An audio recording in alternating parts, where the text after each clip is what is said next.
Hello दोस्तों, ये physics की फार्मूला का पार्ट 2 है। पार्ट 1 में हम लोगों ने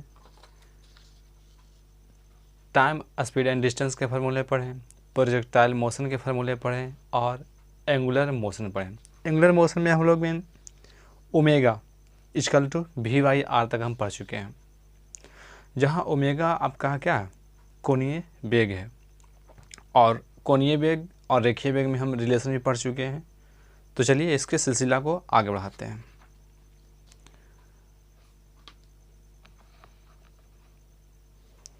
देखिए, एक ओमेगा इक्वल टू फार्मूला होता है 2πn। देखिए क्या है,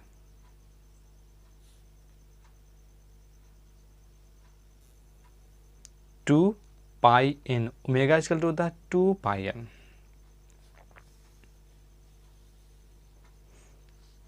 देखिए, इसी को हम इस तरह से और लिख सकते हैं 2π/t।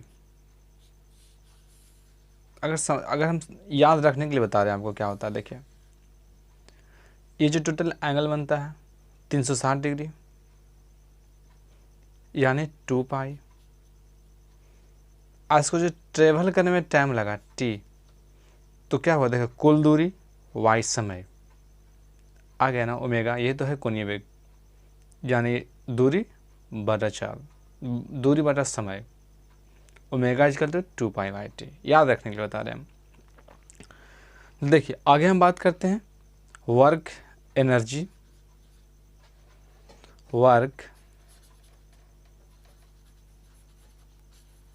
एनर्जी एंड पावर, कार्य, ऊर्जा और शक्ति के फार्मूले। तो सबसे पहले हम बात करते हैं एनर्जी का। देखिए मैकेनिकल एनर्जी यानी यांत्रिक ऊर्जा दो प्रकार के होते हैं। एक होता है काइनेटिक एनर्जी, काइनेटिक यानी गतिज ऊर्जा, और एक होता है आपका स्थितीय ऊर्जा यानी पोटेंशियल एनर्जी, यानी स्थितीय ऊर्जा। देखिए गतिज ऊर्जा हम कैसे निकालते हैं, इसको इंडिकेट करते हैं के से। ये के ई भी कर सकते हैं, हाफ एम वी स्क्वायर। देखिए काइनेटिक एनर्जी भी यानी वेलोसिटी। तो काइनेटिक एनर्जी कहाँ उत्पन्न होगा, जहाँ गति होगा वहाँ काइनेटिक एनर्जी उत्पन्न होगा, और जहाँ स्थिति, स्थिति यानी अस्थिरता, अर्थात ये याद रखने के लिए बता दें, स्थिरता यानी ऊंचाई, ऊंचाई इसको मेन रूप से ये ऊंचाई पर डिपेंड करता है। तो देखिए half M V square, kinetic energy equal to half M V square. देखिए यहाँ से जानते क्या पूछते हैं आपका, देखिए क्या इंडिकेट करता है, अगर हम हाफ एम से ऊपर गुना कर दें बी स्क्वायर, अगर हम एम से ऊपर गुना कर दें और एम से नीचे गुना कर दें, तो देखिए तो क्या आएगा, एम स्क्वायर और भी स्क्वायर। यहाँ से एक फार्मूला निकाल रहे हैं, चाहते हम डायरेक्ट बता सकते हैं, लेकिन आपको ये बता रहे हैं ना कि फार्मूला निकालते हैं कैसे, याद कैसे रखते हैं। तो हाफ एम स्क्वायर भी स्क्वायर, समवेग, समवेग यानी पी इक्वल टू क्या होता है, एम इंटू भी। देखिए एम स्क्वायर भी स्क्वायर यानी पी स्क्वायर है बाई एम। यही फार्मूला पूछा जाता है काइनेटिक एनर्जी या पोटेंशियल एनर्जी में रिलेशन। डायरेक्ट पूछेगा ना क्या कि अगर हम संवेग को दुगना कर दें तो काइनेटिक एनर्जी क्या होगा, 4 गुना, 3 गुना कर दें तो 9 गुना। यहाँ से इससे रिलेट करके पूछा जाता है, इसको ध्यान रखिएगा। अब देखिए हम स्थिति ऊर्जा की बात करते हैं। Potential energy P E equal to M G H, mass गुरुत्वीय त्वरण हाइट। अर्थात क्या हम देख रहे हैं ना कि आपका जो देखिए मास तो आपका कांस्टेंट हो जाएगा, जितना मास उतने रहेगा ना, जी भी यही गुरुत्वीय त्वरण है, और एच क्या, एच बढ़ेगा घटेगा, यानी ऊंचाई बढ़ेगा या फिर घटेगा। तो मेन उससे जो पोटेंशियल एनर्जी है ऊंचाई पर डिपेंड करता है। जैसे हम देखिए इसका क्वेश्चन क्या आता है ना कि किसी वस्तु को हम ज़मीन से उठाकर अपना सर पर रखें तो कितना हमने कार्य किया, तो कार्य यहाँ पोटेंशियल एनर्जी है। लेकिन अगर वही वस्तु में ऑलरेडी पहले से अपने सर पर रखे हुए हैं तो क्या कोई कार्य किए? कोई कार्य नहीं किए अकॉर्डिंग टू फिजिक्स, क्योंकि वहाँ थीटा क्या हो जाएगा 90 डिग्री, तो विस्थापन क्या हो जाएगा 0। अब विस्थापन 0 तो कोई एनर्जी, कोई कार्य नहीं होगा। देखिए अब हम बात करते हैं पावर का। पावर यानी शक्ति। देखिए जनरली याद कर रखते हैं क्या, P इक्वल टू WIT, यानी इसको इंडिकेट करते हैं P से, W यानी work, Y time equal to WIT, हम डायरेक्ट याद रखेंगे WIT। और देखिए यहाँ से देखिए कुछ फार्मूला निकालते हैं। W यानी कार्ज, और कार्ज इक्वल टू क्या होता है, बल इंटू विस्थापन Y टाइम। एक चीज़ देख रहे हैं क्या, विस्थापन बटा समय, विस्थापन बटा समय को हम क्या कहेंगे, वेग। देखिए आ गया ना। अब देखिए P का फॉर्मूला क्या आ गया, देखे तो WIT F इंटू वी आ गया ना। भी क्या है, वेलोसिटी है। देखो इसका जो सबसे ज़्यादा जो इम्पोर्टेंट फार्मूला है ना, वो आपको करंट में पूछा जाता है, लेकिन यहाँ आपको लिखा देते हैं, यहाँ सिर्फ लिखा देते हैं, वहाँ आपको बता देंगे कैसे आता है। देखिए P इक्वल टू WIT तो ये हो गया I square R, V square by R, एक होता है VI। इसको खाली अभी याद कर लीजिए, या फिर याद नहीं कीजिए, आप इसको एक बार खाली देख लीजिए। इसको हम डिटेल्स करेंगे आपका करंट चैप्टर में, ये कैसे ही आता है। ये आपका जो ओम्स लॉ है ना, वहीं से निकल के आता है, V इक्वल टू IR यहाँ से निकल के आता है ये। अब देखिए हम वर्क की बात करते हैं। वर्क चलो जो फार्मूला है आपका W इक्वल टू FS। अगर इसको हम और डिटेल्स करें तो FS cos theta, FS cos theta. Generally क्या होता है ना, अब यहाँ जनरली हम जो जानते हैं FS, W equal to FS, क्योंकि हम ये मान के चलते हैं कि थीटा क्या है, जीरो है। जनरली ये लेके चलते हैं। यहीं पर डिपेंड कर, यहीं से देखिए फार्मूला पूछा जाता है कि अगर ये सेम डायरेक्शन में है, यानी क्या है 0 डिग्री है तो कार्य होगा। अगर ये 90 डिग्री है, W इक्वल टू FS, यहाँ W क्या हो जाएगा 0, क्योंकि theta cos theta equal to क्या होता है 0। अगर यही अपोजिट रहे यानी 180 डिग्री तो W equal to minus FS। इस प्रकार से पूछा जाता है कि कब कार्य मैक्सिमम होगा। या देखिए यहाँ कार्य मैक्सिमम होगा यानी पॉजिटिव होगा, यहाँ कार्य 0 होगा 90 डिग्री में, 180 डिग्री में क्या होगा, कार्य निगेटिव हो जाता है। देखिए जो आपके आइंस्टीन महोदय यानी आइंस्टीन, अल्बर्ट आइंस्टीन, उन्होंने एक फार्मूला दिया था mass energy relation, mass energy relation यानी द्रव्यमान ऊर्जा संबंध। ये उन्होंने दिए थे 1905 में दिए थे, 1905 में दिए थे आपका। लेकिन जनरली हम लोग जानते हैं क्या कि जनरली हम लोग जहाँ भी देखेंगे तो यही फार्मूला आपको मिलेगा आइंस्टीन के नाम पर। लेकिन ये फार्मूला से फेमस जरूर है, लेकिन इस फार्मूला के लिए उन्हें नोबेल प्राइज़ नहीं मिला था। उन्हें नोबेल प्राइज़ मिला था फोटो इलेक्ट्रिक इफेक्ट के लिए, जाकर 1921 में नोबेल प्राइज़ मिला था उनको। ये ध्यान रखिएगा, यहाँ पर कन्फ्यूज होता है। देखिए आगे हम बात करते हैं तो एक होता है मशीन का नियम। मशीन का जो नियम ये कह सकते हैं, फिर इसका फार्मूला रिलेटेड इसका फार्मूला पूछता है। इसमें देखिए एक दो फार्मूला बहुत ज़्यादा इंपॉर्टेंट इसमें पूछा जाता है।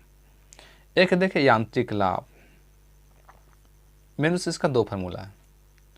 यांत्रिक लाभ इक्वल टू भार बटा आयास होता है। जैसे मान लेते क्या है,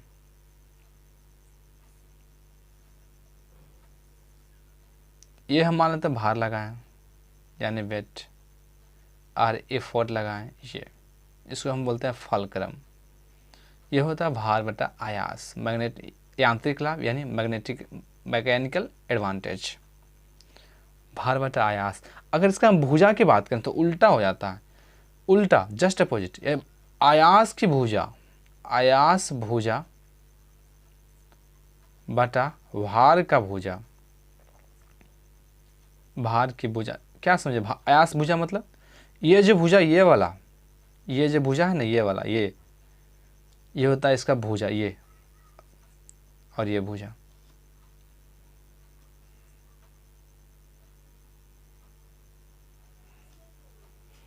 ये हो यांत्रिक लाभ। इसका एक फॉर्मूला और ज्यादा पूछा जाता है, दक्षता,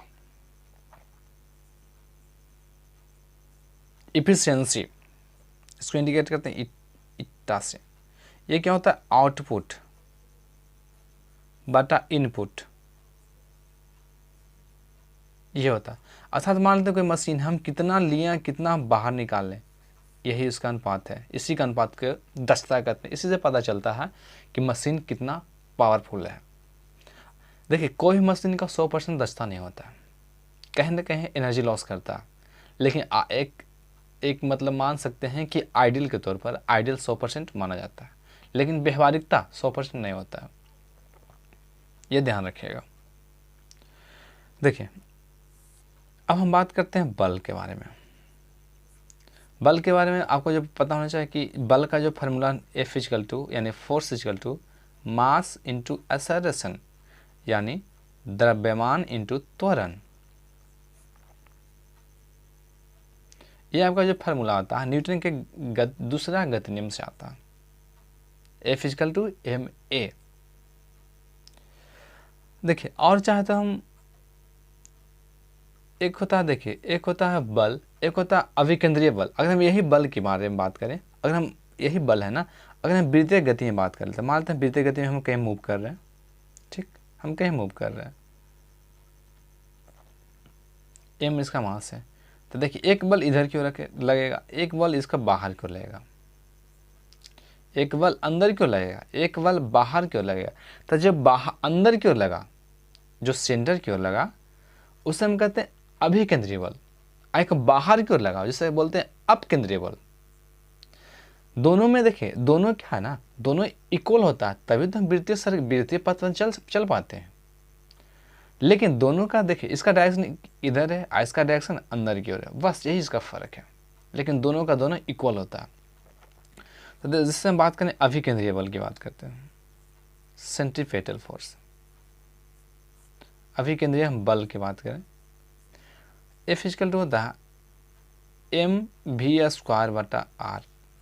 अगर इसको भी हम सोल्यूशन करेंगे ना फाइनली, तो आपका डायमेंशन यही आ जाएगा, इसका जो डायमेंशन आता है, इसका डायमेंशन सेम ही आएगा। ये हो गया अभिकेंद्रीय बल। लेकिन अगर हम बात करते हैं अपकेंद्रीय बल, अपकेंद्रीय बल देखिए, जो भी चीज़ हम जरूरत के सामान है उससे जो बाहर निकल जाए, जैसे दूध से मक्खन क्या होता है, बाहर निकल जाता है, उससे जो बाहर निकल अलग हो जाए, वही समझ लीजिए कि आपका अपकेंद्रीय बल काज कर रहा। इसका ये भी सेम फार्मूला होता है mv² बटा r, लेकिन दोनों में अंतर क्या बोले कि ये बाहर की ओर लगता है, बस ये माइनस इंडिकेट कर रहा है डायरेक्शन, कि ये अपोजिट डायरेक्शन में लग रहा है, बाकी इसका कोई काज नहीं है। देखिए अब हम बात करते हैं घर्षण।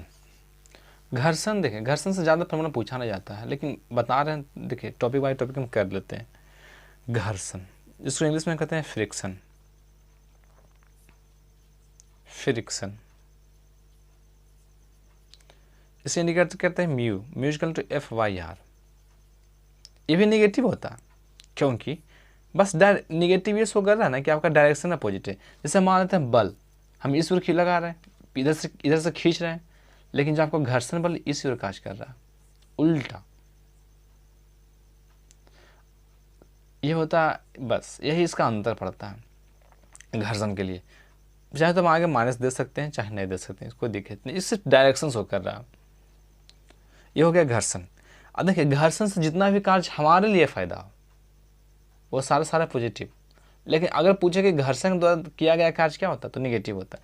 क्यों? क्योंकि देख रहे हैं क्या हो रहा है, अपोजिट लग रहा है ना। ये होता है इसका, ये सब पूछा जाता है। आगे हम बात करते हैं संवेग। संवेग इंग्लिश में बात करें मोमेंटम, इंडिकेट करते हैं पी से। संवेग इक्वल टू होता है द्रव्यमान इंटू वेलोसिटी, द्रव्यमान इंटू वेग, यानी m इंटू भी, पी इक्वल टू एम भी जनरली याद रखते हैं हम लोग, पी इक्वल टू एम भी। अब देखिए ये संवेग का हो गया। एक चीज पढ़ोगे, संवेग में परिवर्तन की दर को बल कहते हैं। वो देखिए क्या होता है संवेग में परिवर्तन की दर। मान लेते हैं दो पिंड है, एक m है, दोनों सेम ही है, लेकिन इसका v है चाल, ये फिर क्या हो गया आगे जाके u चाल से चलना शुरू हो गया, यानी एम भी माइनस एम यू। संवेग में परिवर्तन की दर, दर मत के बोले तो टाइम, बाय टाइम। देखिए m is equal to V minus U by T. आप लोग अच्छी तरह से जानते हैं कि m minus V by V minus U by T is equal to क्या होता है a, यानी एक्सेलरेशन, यानी p is equal to m into A, यानी t यहाँ में तो पड़ेगा सॉरी t, यानी p by T is equal to क्या हो गया f आ गया। देखिए तो ये हम लोग आज तक क्या करते हैं, याद करते थे कि संवेग में परिवर्तन की दर को बल कहते हैं। जान गए कैसे आता है। अगर इस प्रकार हम चाहें तो बहुत सा फार्मूला को याद रखने के बजाय हम उस कंसेप्ट से याद रख सकते हैं। चाहे मतलब देखिए एक होता आवेग, इसे इंडिकेट करते हैं आई से, इम्पल्स बोलते हैं इसको इंग्लिश में, impulse. I equal to formula होता है बल, आई इक्वल टू देखिए याद रखते हैं I equal to F T, बल इंटू समय, यानी I equal to F into T. क्या इसको भी हम कर सकते हैं कि आवेग की दर को क्या कहते हैं, बल कहते हैं। देखिए तो आवेग की दर को क्या कहते हैं, बल कहते हैं। इस प्रकार से हम जोड़ के याद रख सकते हैं। देखिए एक है संवेग संरक्षण। देखिए इसका अगर हम बताएं डिटेल्स तो काफ़ी लंबा हो जाएगा, इसलिए इसका सिर्फ फार्मूला बताते हैं। m1u1 plus m2u2 equal to m1v1 plus m2v2 sorry. देखिए याद रखने के लिए हम बताते हैं कैसे क्या होता है। ये दो पिंड है, m1u1 चाल से इनिशियल वेलोसिटी, m2u2 चाल से चल रहा है, ठीक। अब देखिए मान लेते हैं यहाँ पर टक्कर किया तो क्या हो जाएगा, टक्कर ये जाएगा इधर मान लें और चला या इधर, लेकिन दोनों का द्रव्यमान दोनों का संवेग क्या होगा, संरक्षित होगा ऑलरेडी। लेकिन यहाँ जो भी इसका v1 चालू हो गया, यहाँ क्या होगा v2। बस यही तो है कि टक्कर के पहले का जो संवेग, टोटल संवेग, देखिए इसका संवेग मास इंटू वेलोसिटी एम भी और टक्कर के बाद का संवेग बराबर है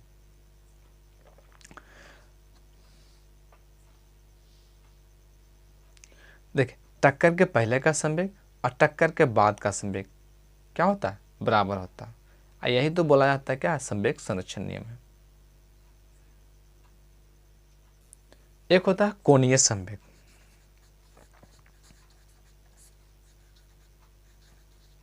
देखिए कोणीय संवेग, इसका डायमेंशन बहुत बार पूछा गया, बहुत बार।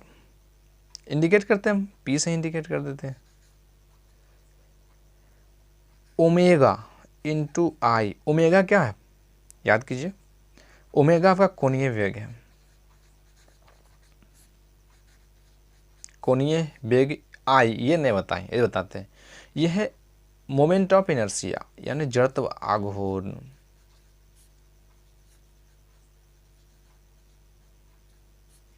देखिए जड़त्व आघूर्ण क्या बोले कि कोणीय संवेग equal to omega into I. ओमेगा क्या है आपका कोणीय वेग और आई क्या है, जड़त्व आघूर्ण है। देखिए आगे बढ़ते हैं। देखिए इससे अब देखिए पी इक्वल टू क्या आ गया, ओमेगा इंटू आई, ठीक है। अब थोड़ा सा आई को डिटेल्स प्ले कर लेते हैं, आई के बारे में बताया नहीं गया आपको। जड़त्व आघूर्ण, आजकल तो फॉर्मूला होता है m इंटू आर स्क्वायर, यानी मास इंटू त्रिज्या यानी रेडियस,